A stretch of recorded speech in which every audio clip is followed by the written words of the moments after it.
그래서 나오미의 제1막 인생은 어떤 인생이었느냐? 기쁘고 행복하게 또 풍족하게 사는 인생이었다. 나오미의 인생 제2막은 어떤 인생이었을까요? 괴로운 인생이었습니다. 네, 괴로운 인생. 베들레헴에 흉년이 들었습니다.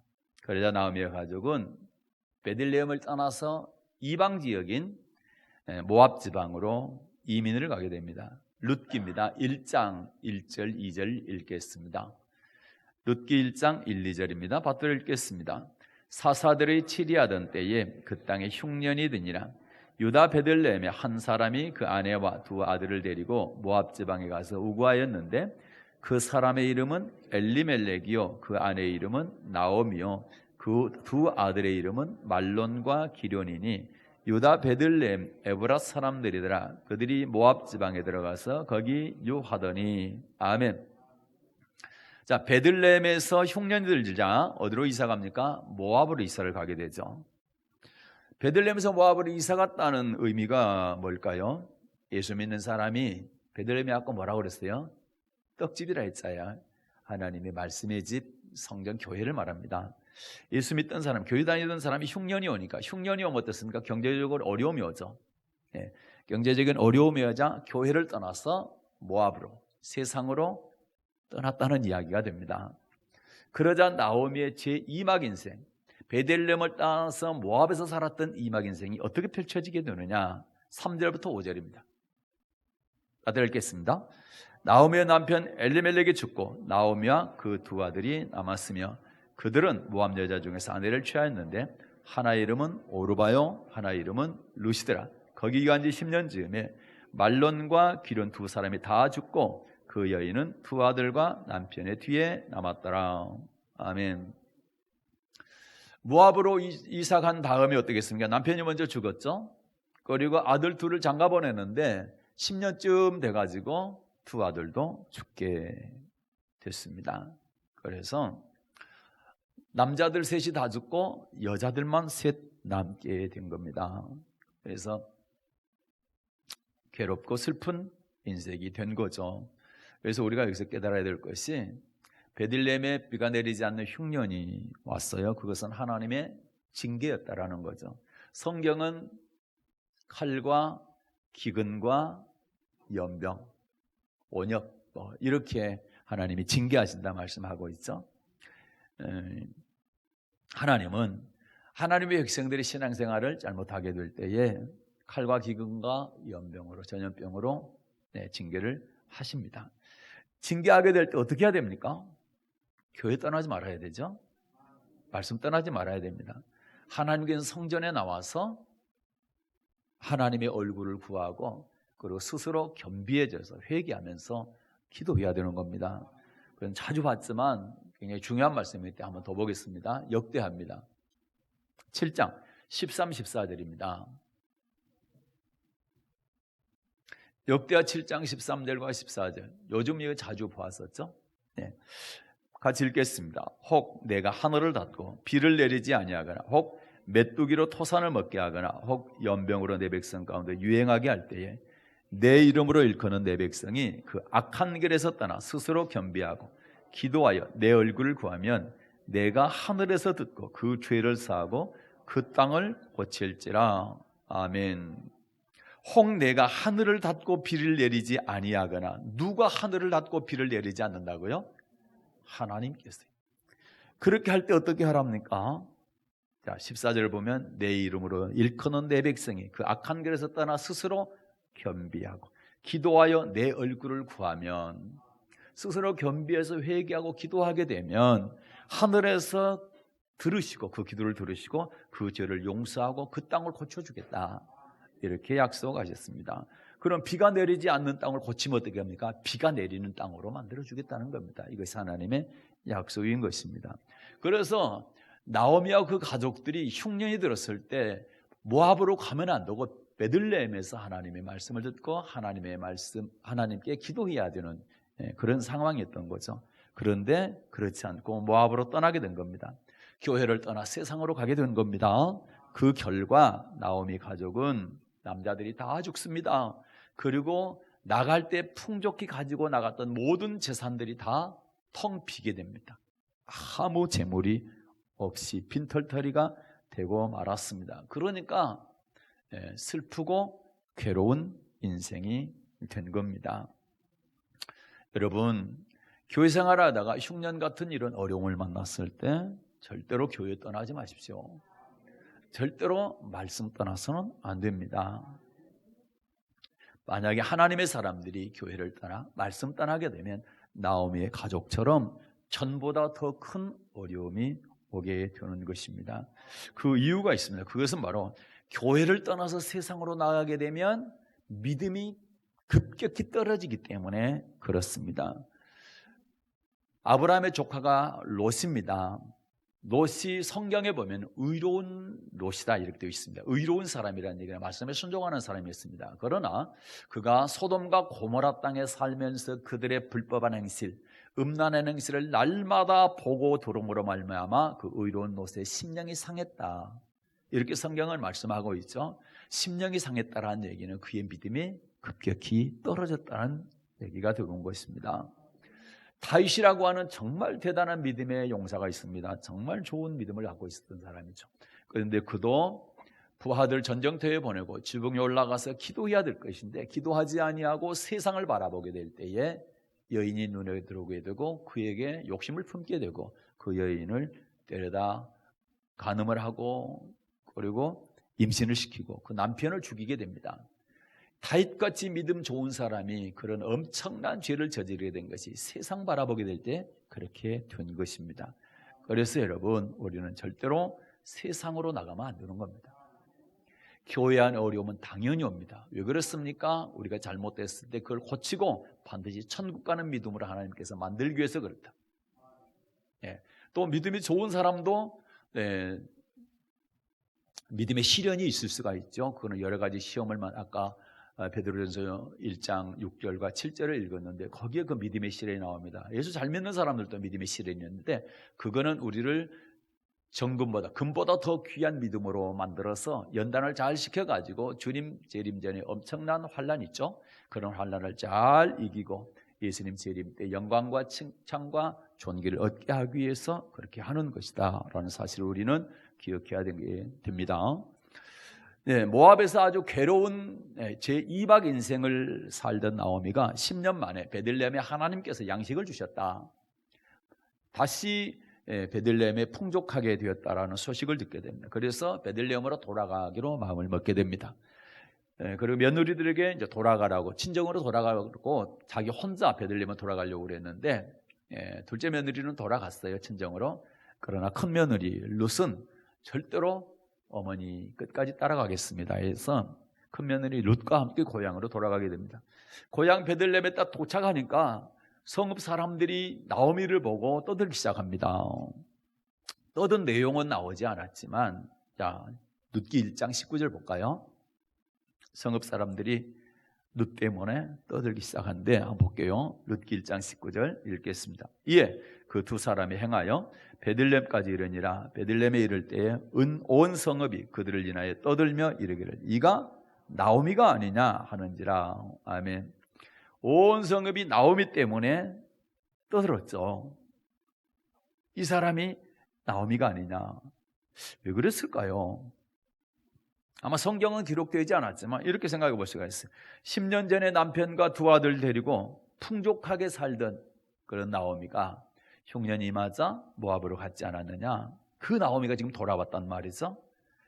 여기 살 때 항상 기쁨이 넘쳤던 그리고 행복했던 그 여인 나오미가 아니냐. 그런데 10년 만에 돌아왔는데 남편과 두 아들 어디 갔나? 남편과 두 아들이 없고 돌아올 때 보니까 빈손으로 돌아오는 거예요. 갈 때 나갈 때는 풍족하게 나갔는데 빈손으로 돌아왔어요. 그리고 왜 행색이 왜 저려냐? 이런 식으로 아마 그 고향 사람들이 깜짝 놀랐겠죠.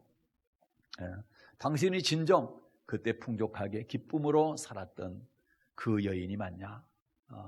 그 가족들 남편과 아들은 다 어디 가고 그리고 그 많은 재산은 다 어떻게 되고 당신 혼자 그리고 며느리 하나 데리고 달랑 이렇게 빈손으로 돌아왔느냐? 이렇게 얘기를 했겠죠.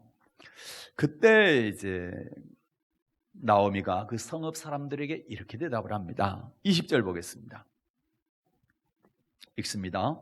나오미가 그들에게 이르되 나를 나오미라 칭하지 말고 마라라 칭하라. 이는 전능자가 나를 심히 괴롭게 하셨음이니라. 아멘. 나를 나오미라 칭하지 말고 마라라 칭하라. 무슨 뜻일까요? 나오미라 아까 말씀드렸처럼 나오미라는 뜻이 기쁨이라는 뜻이라고 그랬어요. 마라는 뭡니까? 쓰다는 뜻이네. 쓰다. 그리고 괴롭다 이런 뜻입니다. 네.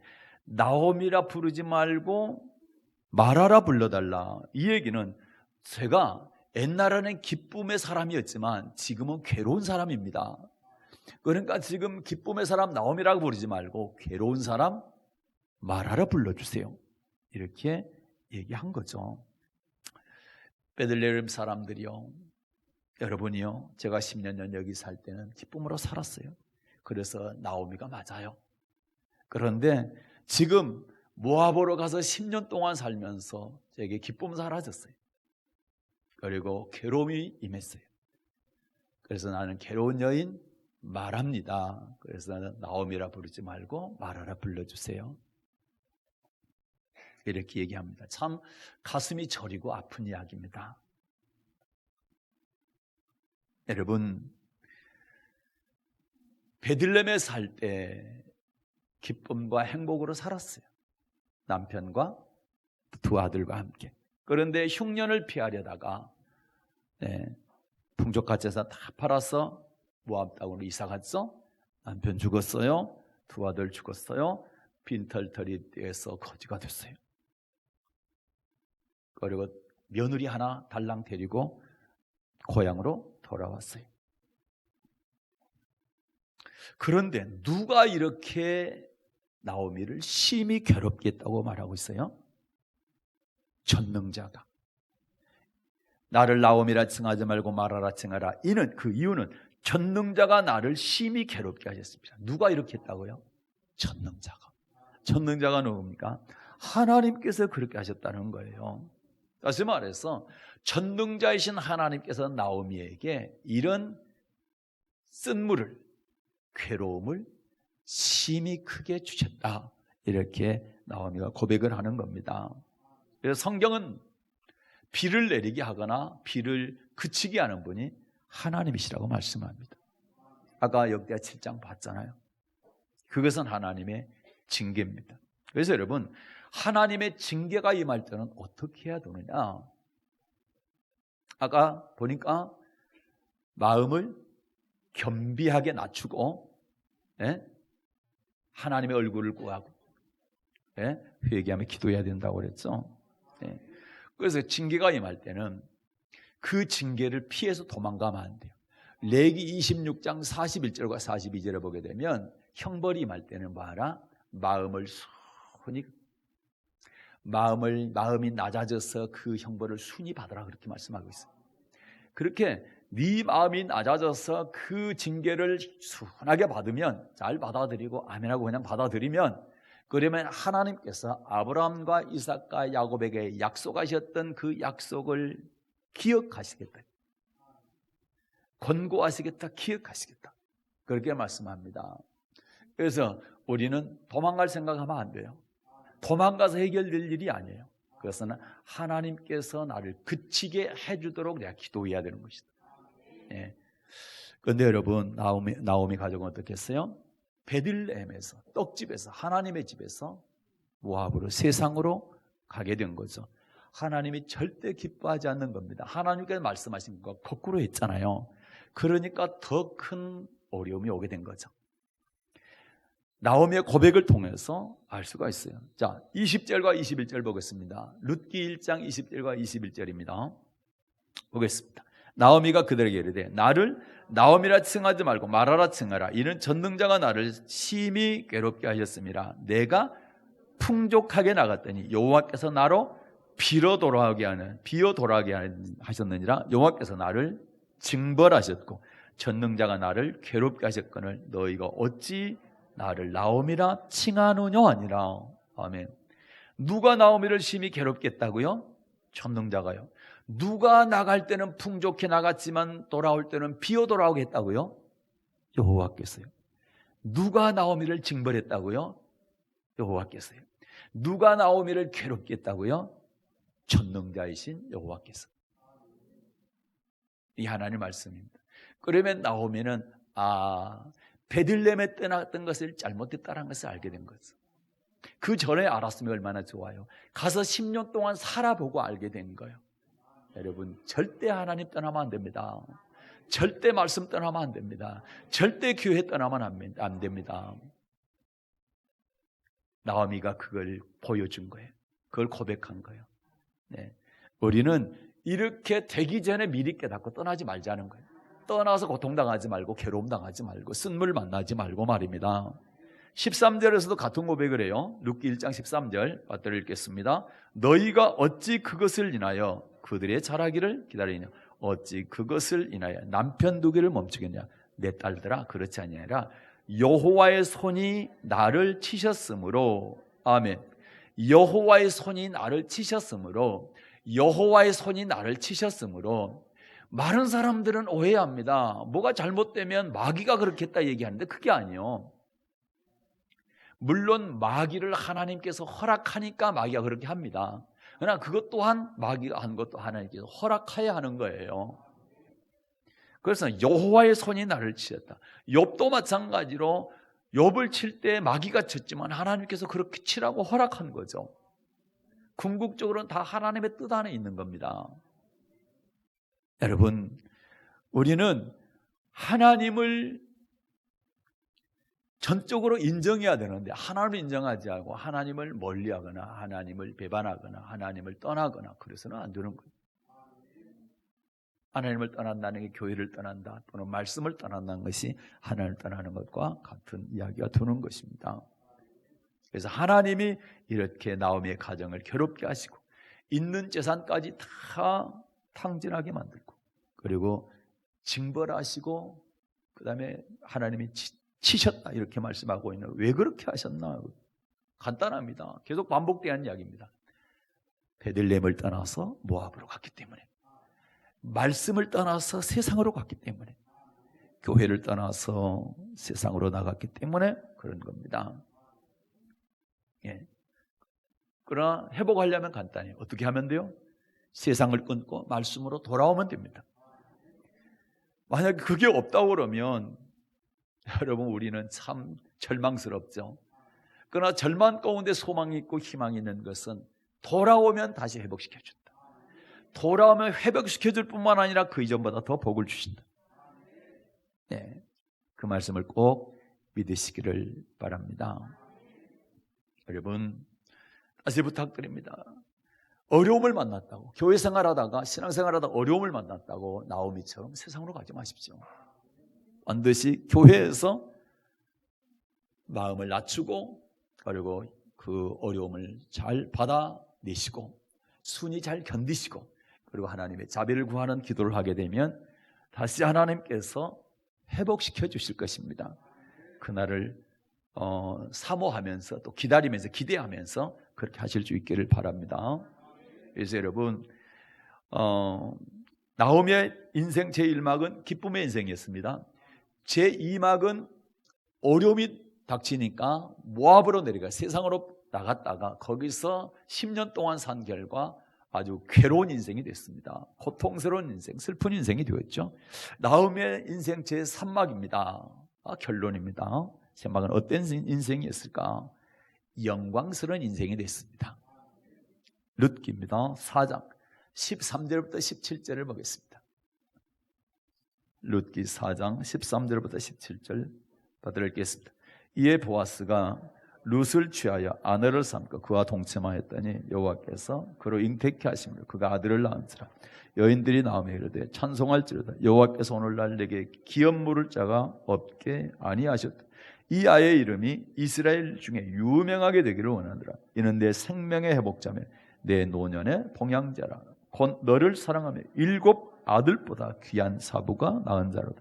나오미가 아기를 취하여 품에 품고 그의 양육자가 되니 그 이웃 여인들이 그의 이름을 주되 나오미가 아들을 낳았다 하여 그 이름을 오벳이라 했는데 그는 다윗의 아비인 이새의 아비였더라. 아멘. 15절 보니까 이는 내 생명의 회복자며 내 노년의 봉양자라. 곧 너를 사랑하며 7 아들보다 귀한 자부가 낳은 자. 손자를 보게 됩니다. 네, 손자를 보게 되는데 7 아들보다 귀한 자부가 낳은 자다. 며느리가 7 아들보다 더 낫다. 그때 당시 아들은 굉장히 중요했습니다. 그런데 아들들이 죽고 대가 끊어졌는데 네, 다시 대를 잇게 됐죠. 그런데 보십시오. 나오미의 며느리 루시 시어머니 함께 베들레헴에 이제 오게 되었고 보아스라고 하는 유다 지파의 유력한 사람에게 결혼을 해서 아들을 낳게 됩니다.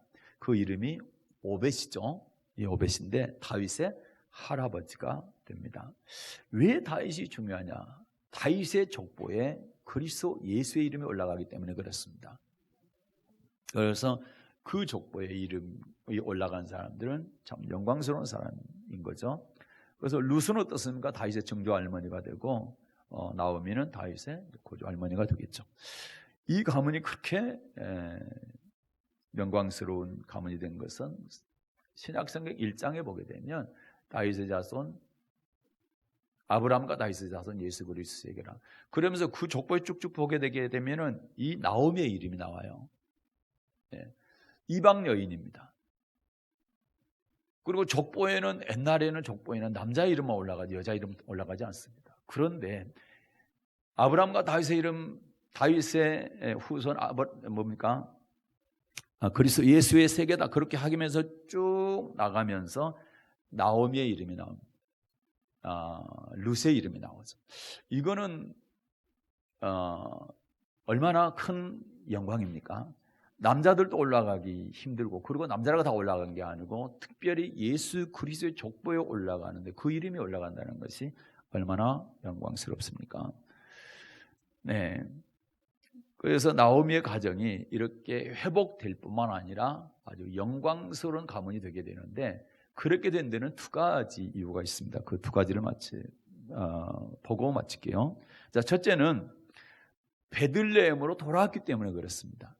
모압에 계속 있었다면 이런 영광스러운 일이 일어날 수가 없는 거예요. 예. 그래서 반드시 여러분 우리가 뭔가 잘못됐다 할지라도 주저앉으면 안 돼요. 실망하고 절망하면 안 돼요. 그런 가운데 바라봐야 될 분이 있는데 그분이 바로 하나님이세요. 예. 꼭 그렇게 할 수 있기를 바랍니다. 그래서 내가 지금의 상황 현실을 보고 거기 주저앉아 버리고 포기하고 있다고 한다면 나의 삶은 계속 그대로 또는 더 나쁜 상황으로 갈 수밖에 없습니다. 그러나 그런 상황일수록 그때 하나님께서 원하시는 건 뭐냐? 나를 바라보라는 거예요. 나하고 좀 대면하자는 겁니다. 그래서 하나님을 찾으시기 바랍니다. 자, 신명기 30장에서 그 약속을 하고 있죠. 자, 신명기 30장 1절부터 5절 볼게요. 자, 신명기 30장 1절부터 5절 받들어 읽겠습니다. 내가 내게 진술한 모든 복과 저주가 내게 임함으로 내가 내 하나님 여호와께 쫓겨간 모든 나라 가운데서 이 일이 마음에서 기억이 나거든 너와 내 자손이 내 하나님 여호와께로 돌아와 내가 오늘날 내게 명한 것을 온전히 따라서 마음을 다하고 성품을 다하여 여호와의 말씀을 순종하면 내 하나님 여호와께서 마음을 돌이키시고 너를 긍휼히 여기사 내 포로를 돌리시되 내 하나님 여호와께서 너를 흩으신 그 모든 백성 중에서 너를 모으시리니 너희 쫓겨간 자들이 하늘까지 있을지라도 내 하나님 여호와께서 거기서 너를 모으실 것이며 거기서부터 너를 이끄실 것이라. 내 하나님 여호와께서 너를 내 열조가 얻은 땅으로 돌아오게 하사 너로 다시 그것을 얻게 하실 것이며 여호와께서 또 내게 선을 행하사 너로 내 열조보다 더 번성케 하실 것이며. 아멘. 여기서 보게 되면 복과 저주가 임하면 저주가 임했을 때, 징계가 임했을 때, 그리고 가장 큰 징계가 뭡니까? 포로로 잡혀가는 겁니다. 나라가 멸망당하고 그리고 포로로 잡혀가는 가장 큰 징계잖아요.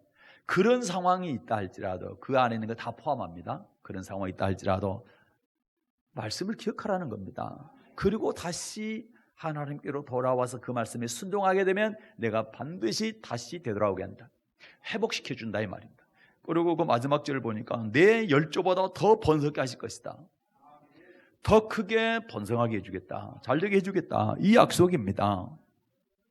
예. 그래서 나오미가 1막 인생에서 괜찮았어요. 제 2막에서 완전히 망했어요. 그런데 제 2막 인생에서 다시 하나님을 찾은 겁니다. 베들레헴, 말씀의 집 베들레헴으로 다시 돌아온 겁니다. 하나님의 말씀을 다시 붙잡은 거예요. 그러니까 회복시켜 주신 거죠. 회복시켜 줬는데 회복 정도가 아니고요, 1막 인생 정도가 아니라 제 3막은 어떻습니까? 예수 그리스도의 족보에 영광스러운 이름이 올라가지 않습니까? 참 대단한 영광스러운 그런 가문이 되잖아요. 이런 영광을 얻을 수, 그러니까 이전보다 더 큰 복을 받게 된 것이지 않습니까?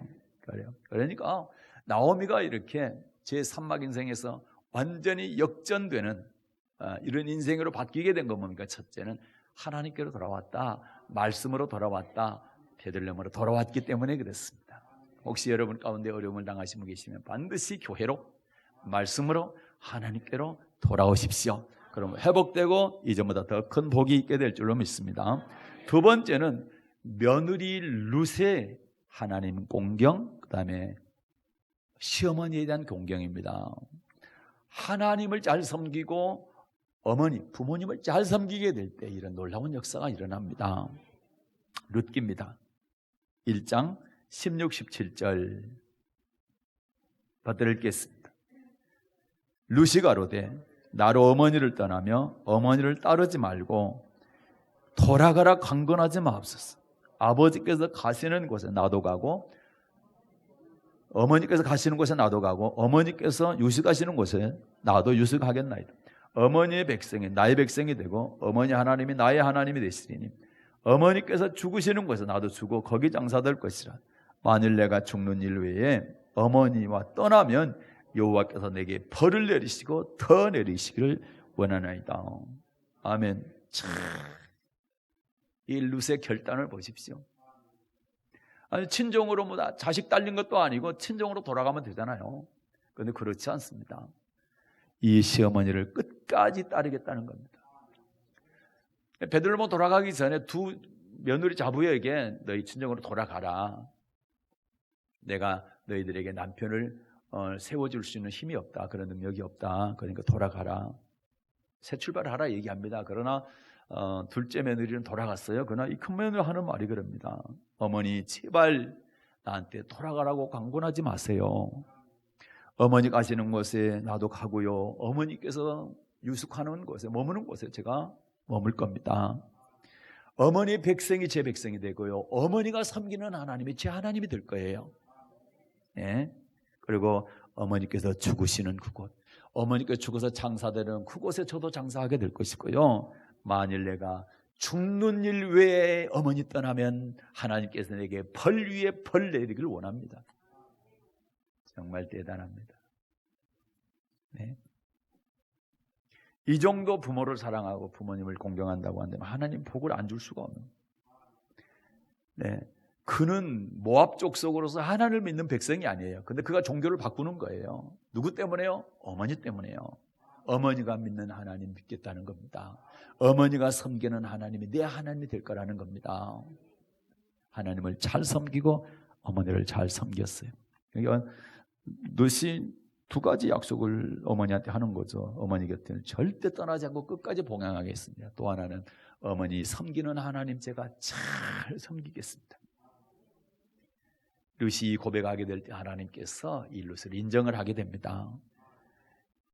그래서 마태복음 1장에 족보에 룻의 이름이 들어가게 된 겁니다. 그리고 룻은 시어머니가 약속한 대로 얼마나 시어머니 말에 순종을 잘하는지 몰라요. 한 군데만 볼게요. 룻기 3장 5절 보겠습니다. 룻기 3장 5절 갖다 읽겠습니다. 룻이 시므에게 이르되 어머니의 말씀대로 내가 다 행하리이다 하니라. 그가 타작마당으로 내려가 시므의 명대로 다 하니라. 아멘. 보아스에게 밤에 찾아가라는 건데 그것까지 하는 거예요. 시어머니가 시키는 대로 하는 겁니다. 명한 대로 다 모든 말을 순종을 하게 됩니다. 그리고 이 시어머니는 며느리를 자기 친딸처럼 여겼어요. 그런 고부간의 사이가 되니까 참 하나님께서 정말로 좋아하세요. 그래서 이렇게 복을 주게 된 줄로 믿습니다. 성경은 그렇죠. 에베소 6장 1절부터 보게 되면 네 부모를 주 안에서 순종하라. 이것이 옳으니라. 내 아버지와 어머니를 공경하라. 이것이 약속 있는 첫 계명이니 네가 땅에서 잘 되고 장수하리라. 이렇게 말씀하고 있습니다. 오늘 복음서 읽었던 것처럼 예수님께서도 마가복음 10장 19절에서 계명 지키라 이렇게 말씀하면서 내 부모를 공경하라 였느니라. 그래서 부모 공경에 대해서 말씀하고 있어요. 또 성경은 부모에게 효도하고 보답하라고 말씀합니다. 거기 읽고 정리하고 마칠게요. 디모데전서입니다. 5장 4절입니다. 디모데전서 5장 4절 받들어 읽겠습니다. 만일 어떤 과부에게 자녀나 손자들이 있거든 저희로 먼저 자기 집에서 효를 행하여 부모에게 보답하기를 배우게 하라. 이것이 하나님 앞에 받으실 만한 것이니라. 아멘. 하나님 앞에 받으실 만한 것이 뭐냐? 집에서 효를 용해 그리고 부모에게 보답하기를 배우게 하라는 겁니다. 네, 부모고 효도 그 다음에 은혜를 보답할 줄 알아야 돼요. 그래서 여러분 꼭 뭐 어버이 날만이 아니라 평상시도 해야 되겠지만 특별히 이번에 어버이 주간 때는 부모님이 계신 분들은 더 극진히 부모님도 섬길 수 있기를 바랍니다. 효도하고 그리고 부모님의 은혜에 보답해야 돼. 막 돈 많이 갖다는 게 아니라 마음 편하게 해드려야 되는 거예요. 그리고 내가 부모님을 얼마나 사랑하는지 그리고 부모님이 나를 얼마나 잘 키워줬느니 감사하는 마음을 전해드려야 된다 이 말입니다. 그렇게 할 때 좋아하시는 겁니다. 그렇게 할 수 있기를 바랍니다. 그래서 이렇게 나오미의 가정이 회복되고 영광스러운 가문이 된 것은 두 가지 얘기했어요. 첫째는 말씀의 집인 베들레헴으로 돌아왔기 때문에 하나님께로 교회로 말씀으로 돌아왔기 때문이다. 또 하나는 하나님을 잘 섬기고 부모를 잘 섬겼기 때문이다. 말씀을 마치고자 합니다. 나오미의 신앙 교훈입니다. 1막은 베들레헴 말씀의 집에서 신앙생활 잘할 때 기쁨의 인생이 되었습니다. 제2막은 어려움이 닥치니까 그 어려움을 피하려고 모압으로 세상으로 나갔다가 세상에서 아주 고통을 당하게 아주 괴로운 인생이 됐습니다. 이것이 2막 인생입니다. 제3막 인생은 그 괴로움을 접고 툴툴 털고 딛고 다시 돌아왔습니다. 돌아오게 되니까 하나님께서 회복해 주실 뿐만 아니라 그 이전보다 더 큰 복을 주셨는데 영광스러운 자리까지 올려주셨다. 할렐루야. 여러분 어떻습니까? 여러분 기쁨의 인생을 사십니까? 아니면 혹시 쓰디쓴 괴로운 인생을 사십니까? 절대로 여러분 절망하거나 낙담하지 마십시오. 지금 기쁜 인생을 살고 있다면 절대 모압으로 세상으로 가지 말 것이며 괴로운 인생을 살고 있다면 반드시 돌아오십시오. 그렇게 되면 제3막 인생 영광스러운 인생이 여러분을 기다리고 있을 것입니다. 이런 영광스러운 인생이 되시기를 주님의 이름으로 축복합니다. 은혜로우신 하나님 아버지 감사합니다.